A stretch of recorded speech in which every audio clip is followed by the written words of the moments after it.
Hey guys, welcome back to the Snapper Chronicles. We're coming back at you with a bit of a tool haul today. This is the stuff I picked up at the Long Island Tool Meet. The Tool Meet meets up every 2 months usually. They skip usually December. So it's been like 4 months since I've been there.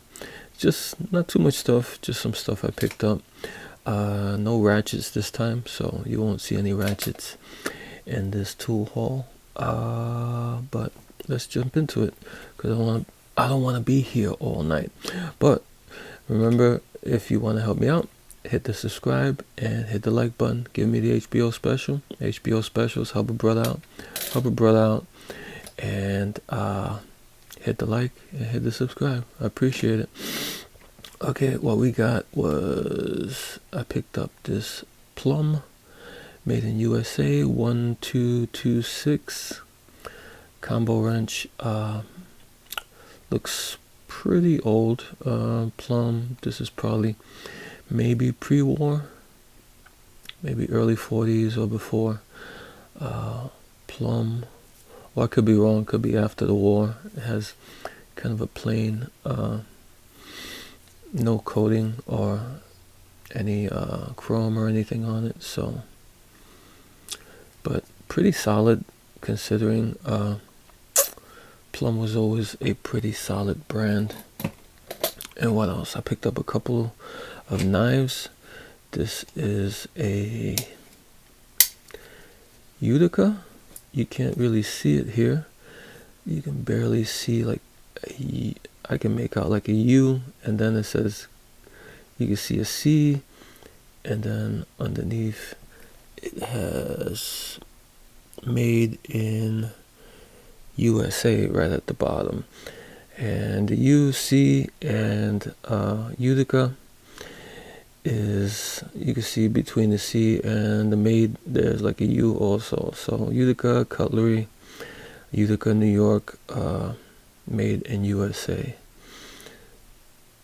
But for some reason it wore off. And this is early Utica, because Utica, the style of knife, you can see, I'm gonna say it's early 20th century. You know, before World War II. This is when they made them like really tough, or they seem pretty tough. It's like, see that snap? It's like, even now it's a pretty hard snap.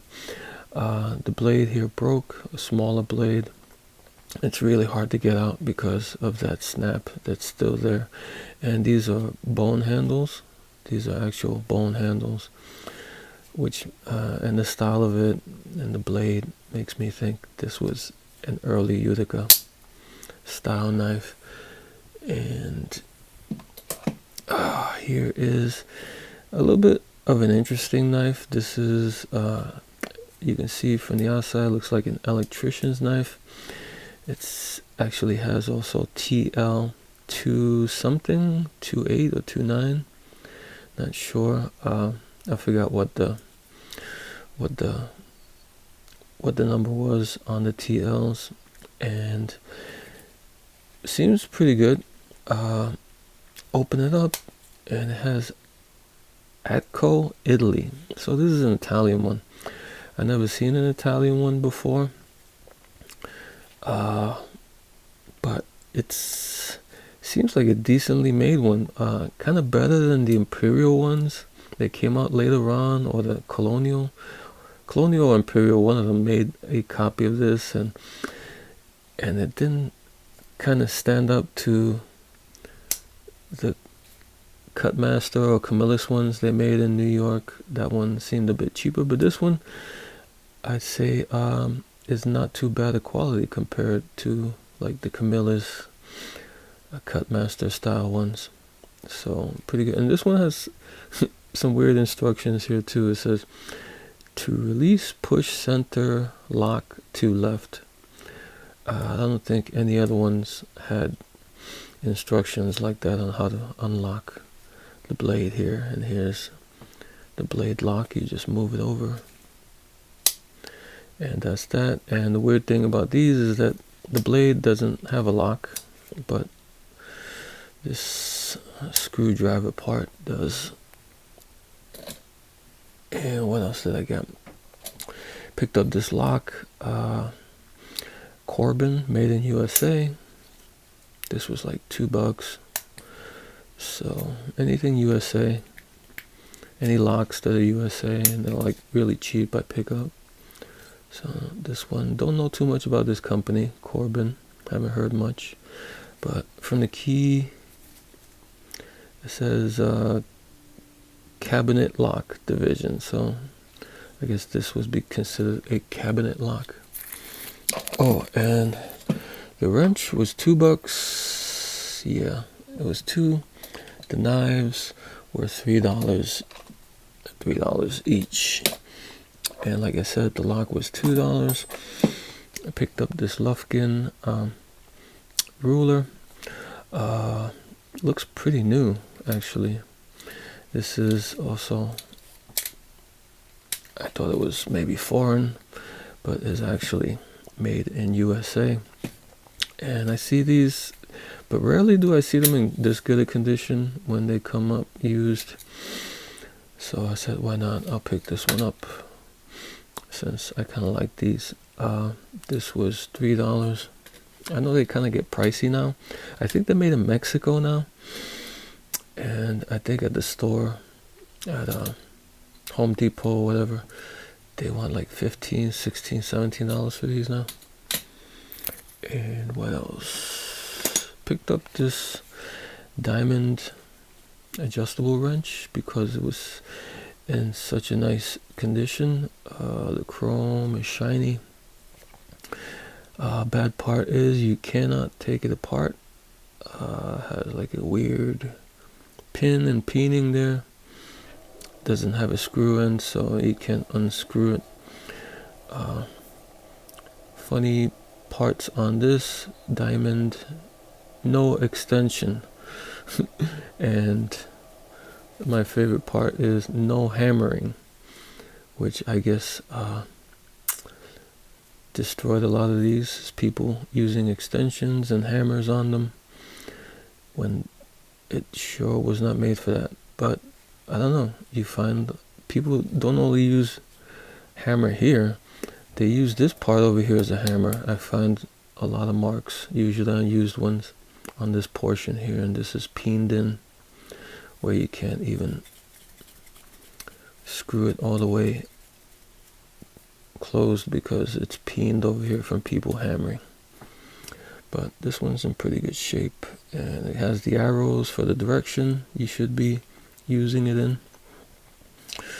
And here on the bottom it says 444, not sure what that is. USA 200 millimeters. This was $3. And I picked up this mortise lock just because somebody gave it to me. This was free. I was looking at it and the guy said, oh, go ahead, just take it. It's an old National Ozone Park, Queens, old national lock. And I kind of like old locks, just taking them apart and see what makes them tick is pretty interesting. Old style of lock that you would see, like when I was a kid, I would see these on like old buildings, school doors and stuff. Okay, what else do we have here? Is this set of wrenches.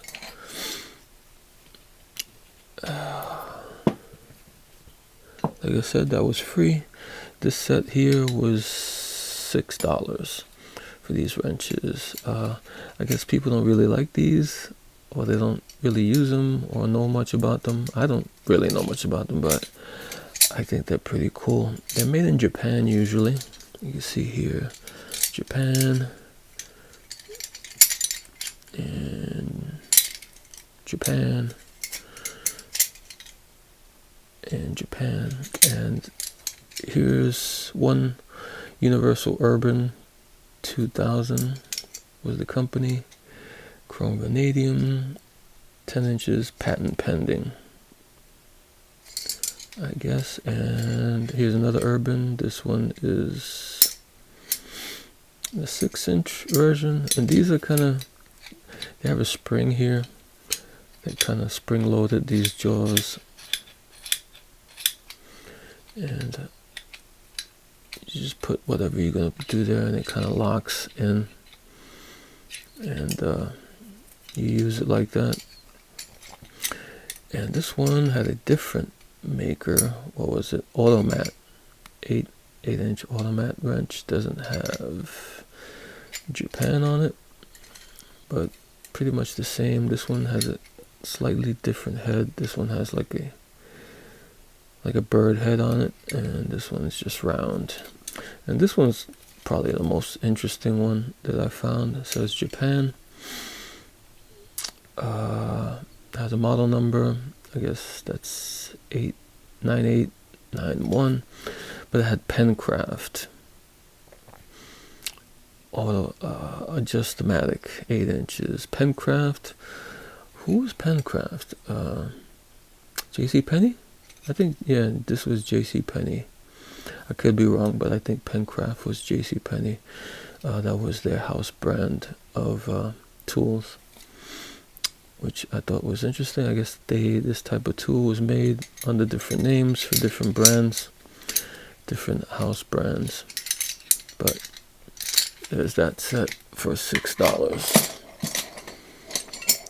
And over here, I picked up this Eastco 9/16 combination wrench, USA 63118. I don't even know why I picked this up, to tell you the truth. It was $1, and I figured, oh, Eastco. I kind of like Eastco. I probably have one of these already. I'm not sure. I know I have some Eastcos already, and this looks kind of familiar. I don't know. I'll throw it on the pile for $1. And for another $1, I got this PNC 1690 USA. What I like about this one is it has USA on the front and made in USA on the back. It's aluminum. It feels really light. It's a fixed blade, doesn't retract, and you can't carry this, I guess, in your pocket unless you have a little sheath for it.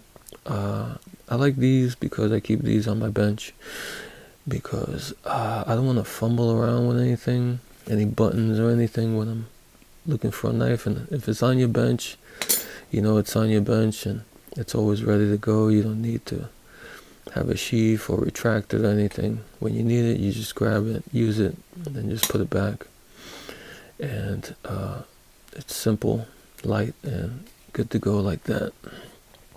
But I looked it up, and PNC was, I know they were bought up by Proto at some point, but this could be a PNC Proto thing, but I'm not sure. I couldn't find any other PNC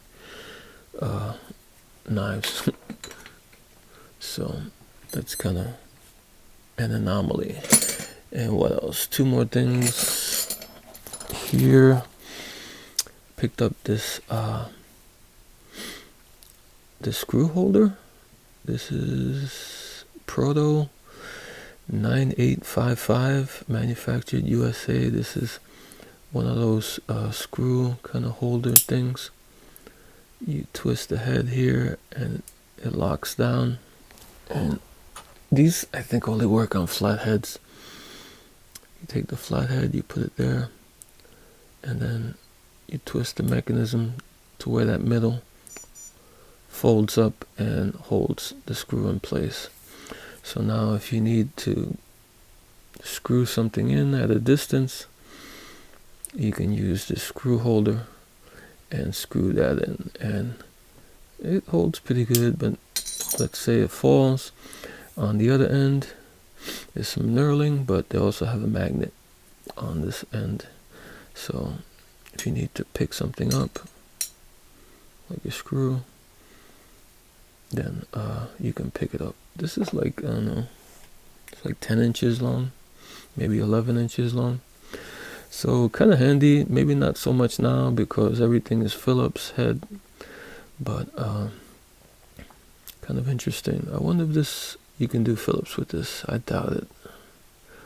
Looks more like just flat head, but kind of cool. Being Proto also. And this one was $2. That was $1 for the knife. And the last piece I bought, this was probably the most expensive thing I got. This was $5. It's a speed nut wrench, trademark, registered, U.S. Patent Office, patent May 2nd, 1916. Other something. Other find. I don't know what that is. But kind of weird here because it seems like there was letters on top of the letters. You see what I'm saying? There's like letters. You can see the faint marks of letters. And then you can see the faint marks of the letters on top of these letters. Looks like this was said something else and was wiped, and then they came along and put this on. See, like, you see the letters underneath here? Weird. Don't know what happened there. And on this side it has speed, 8-inch speed nut wrench, Chicago, USA, forged steel. And these were manufactured under one manufacturer early on in the early teens and in like the late teens and 20s, and then they were bought up by a bigger company, and then that company was went out of business, but these continued under a different company, so they went to like 3 companies with this speed nut wrench. And this one has kind of a weird mechanism where it has this switch that's under spring, some spring tension, and you look here, and I did find a patent for this, and this, they folded it over flat, but this was supposed to fold down and kind of hook over here. And I guess has this pin also here that goes kind of in and out, and this piece here was supposed to catch on this pin for some reason. Oh, there's my my glove. There goes the glove. And over here, this was supposed to hold it. The spring tension was supposed to bring it back for some reason. Don't know why. Don't know why they added that, but I guess there was a reason for them to put this little mechanism there. But kind of an interesting thing, probably like 100 years old. This wrench, it has this kind of this mechanism here, which when you move the handle, it kind of tightens, and the more you drive down on it, the more tight it gets. I think if you look at the patent, has like 3 teeth in here, which correspond to teeth here, which gives you that that closing, opening and closing action. Pretty interesting. So yeah, that's all the stuff I picked up at this this month's tool meet. Some pretty interesting stuff. I do like the speed nut wrench, and these other wrenches. I kind of like these. The knives are pretty cool, and yeah, some good stuff. Unfortunately, like I said, I didn't find any ratchets, but that's okay. Sometimes you find a lot of ratchets there, and some months you don't find any. Alright guys, until next time.